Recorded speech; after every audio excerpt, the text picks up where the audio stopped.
1월 21일 법률방송 로투데이 시작하겠습니다. 첫 소식입니다.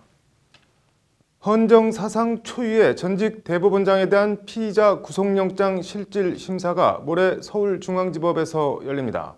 법원이 오늘 양승태 전 대법원장 구속 전 피의자 신문을 서울중앙지법 명재권 영장전담부장판사에 배당했습니다. 영장심사 쟁점과 전망 등을 짚어봤습니다. 심층 리포트 김정래 기자입니다.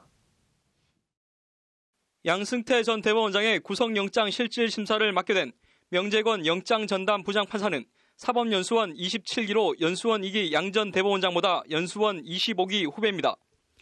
명 부장판사는 지난 1995년 검사로 임관한 검찰 출신으로 2009년 판사로 전직했습니다. 법원 행정처 재직 경험 등 양승태 전 대법원장과 근무 인연은 전혀 없는 걸로 알려졌습니다. 영장심사에선 양 전 대법원장의 직접 개입 여부 입증이 핵심 쟁점이 될 것으로 보입니다. 검찰은 김앤장 독대 문건과 판사 블랙리스트 문건, 이유진 수첩 등을 확보한 물증과 진술로 양 전 대법원장의 혐의와 구속 필요성을 적극 개진한다는 방침입니다.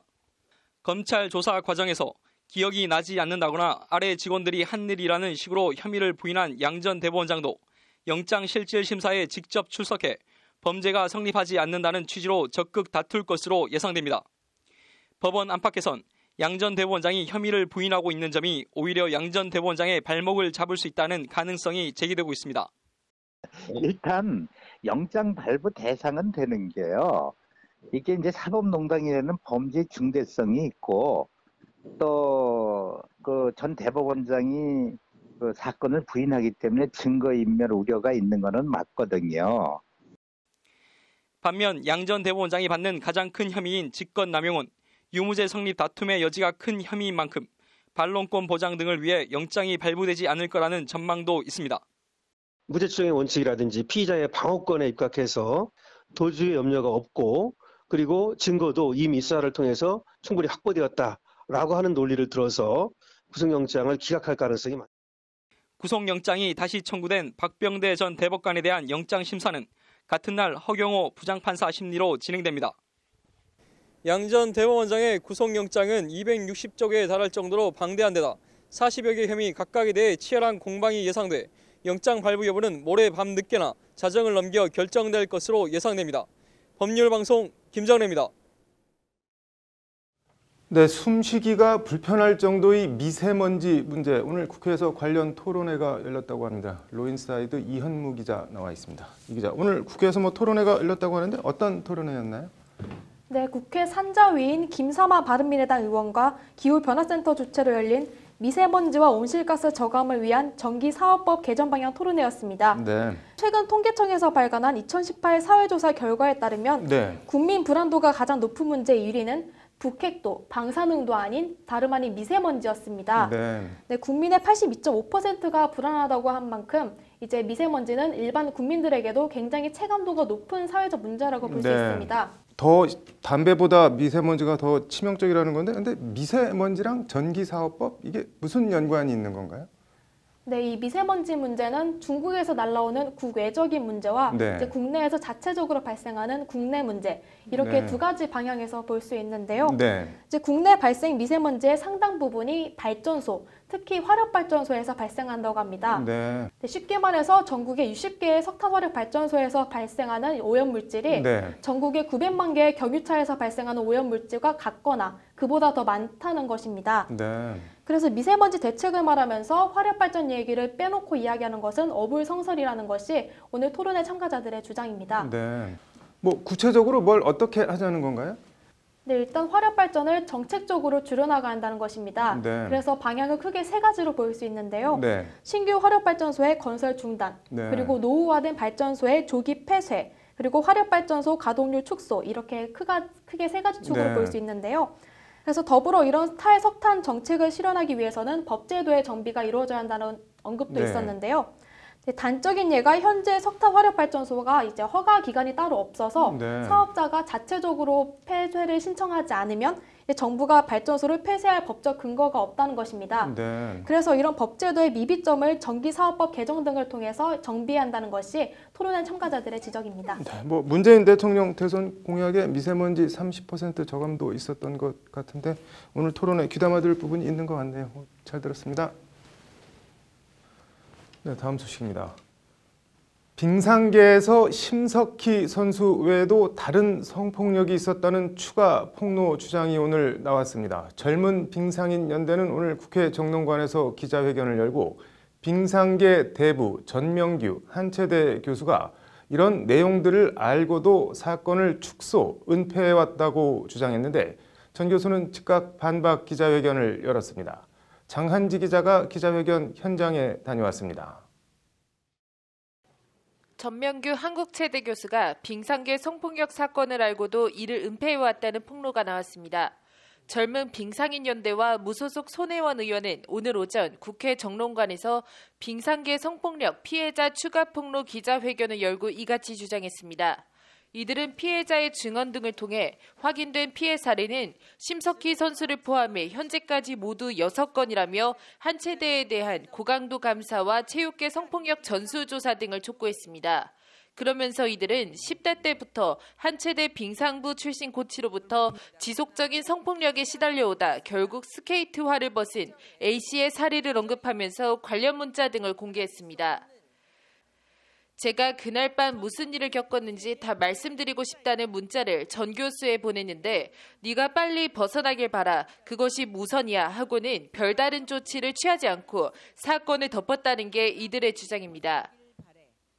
피해 선수들은 자신의 신원이 공개될 경우 빙상계를 좌지우지하는 이른바 전명규 사단으로부터 2차 가해를 당할까 두려움에 떨며 살아왔습니다.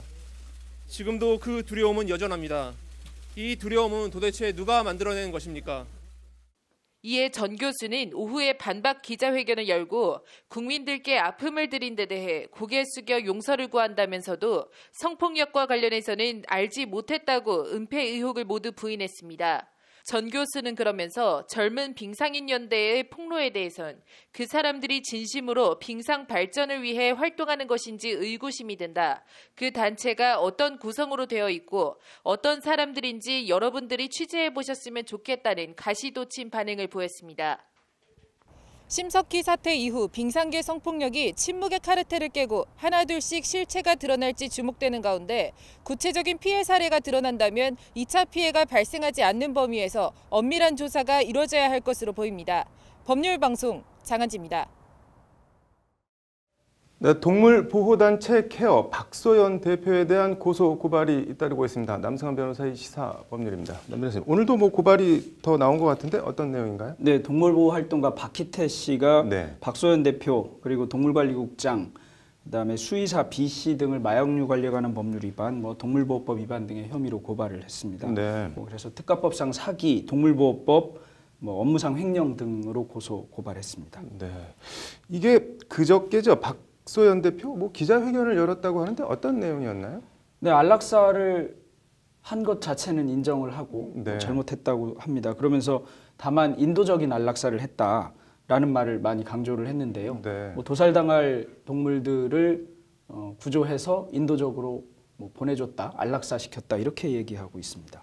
어제는 또 본인 페이스북에 영상을 올렸다고 하는데 이건 또 뭐길래 논란이 이렇게 되고 있는 건가요? 네, 페이스북에 개 도살 장면이 담긴 좀 잔혹한 영상을 올렸습니다. 6분짜리 정도 되는데요. 보신탕을 만들기 위해서 개를 도살하는 장면인데 도살의 잔혹성을 강조하기 위한 것이라고 합니다. 박소연 대표는 자기를 비난하는 비난의 크기만큼 이 도살 금지를 외쳐달라 이렇게 얘기하고 있습니다. 도살이 없었으면 안락사가 없었다 이런 얘기를 합니다.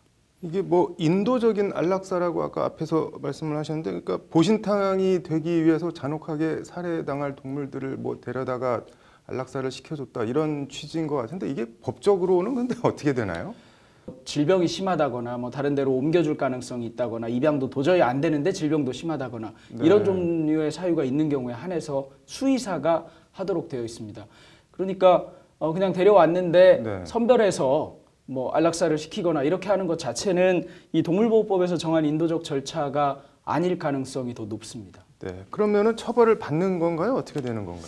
이게 이제 22조는 네. 동물보호센터의 장이 어떻게 하라는 절차에 관한 규정이라서요. 네. 이거에 관한 처벌 조항은 없습니다. 그러면 네. 어떻게 가야 되냐 하면 동물보호법 8조의 동물 학대 여부로 가야 됩니다. 네. 그래서 동물을 애초에 이런 방식으로 절차를 지키지 않고 안락사라는 명목으로 뭐 도살로도 네. 보이는 행위를 한 것이 학대인가 여부를 따져서 그게 학대라면 동물보호법 위반이 되는 것입니다. 네. 사기, 횡령, 뭐 금품 기부법 위반 이거는 어떻게 뭐 성립이 되나요?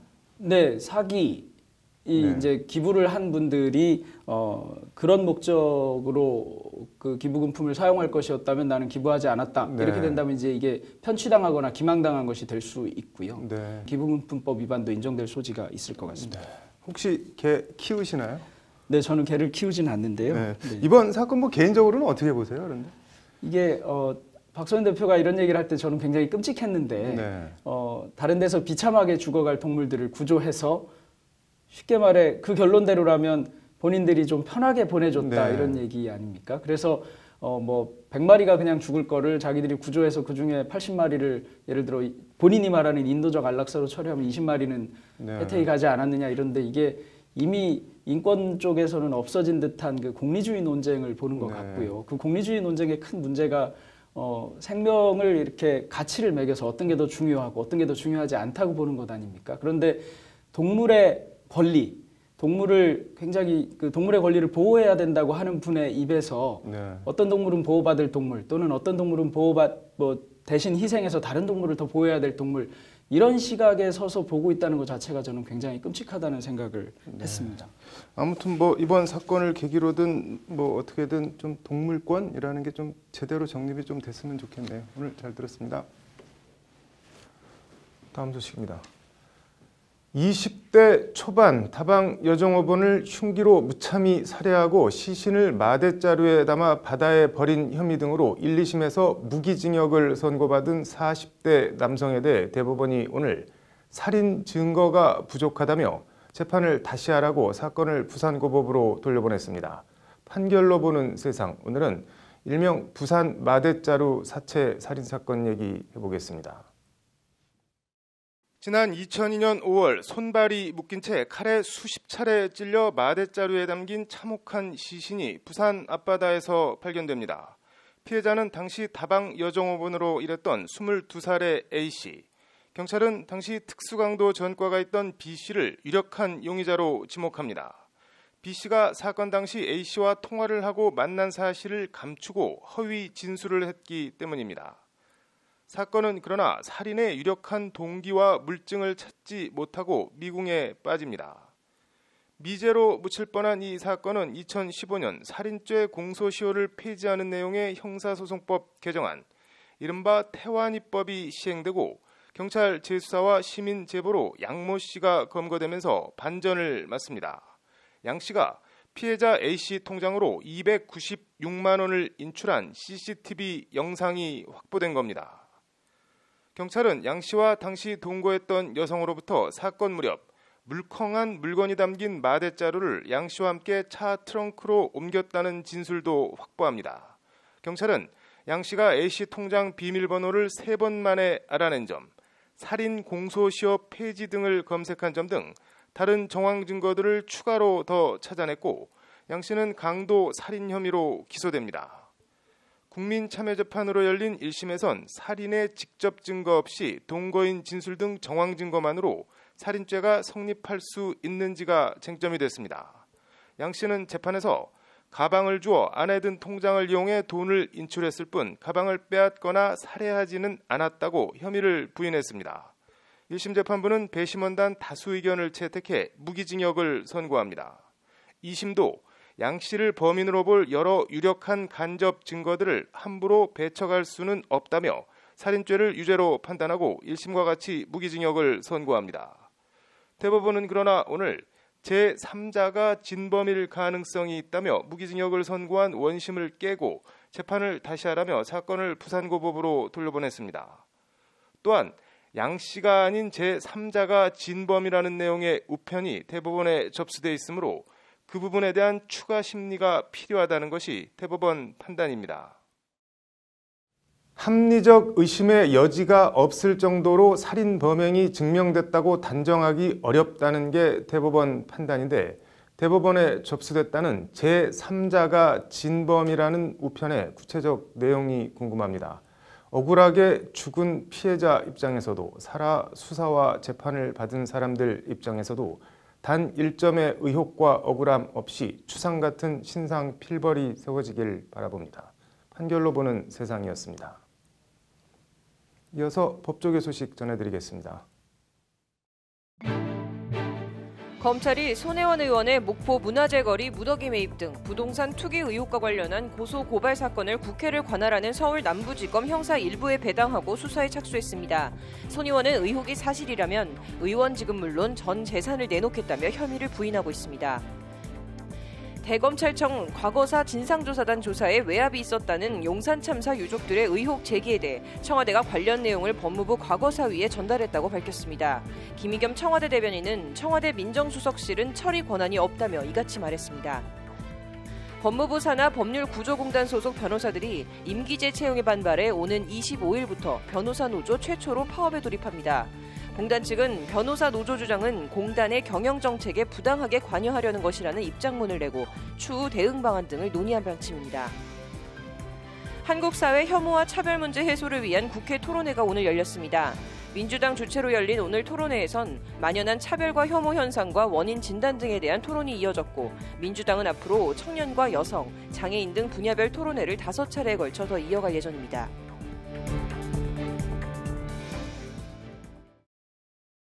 (1월 21일) 법률방송 루트데이 마치겠습니다. 시청해주셔서 감사합니다.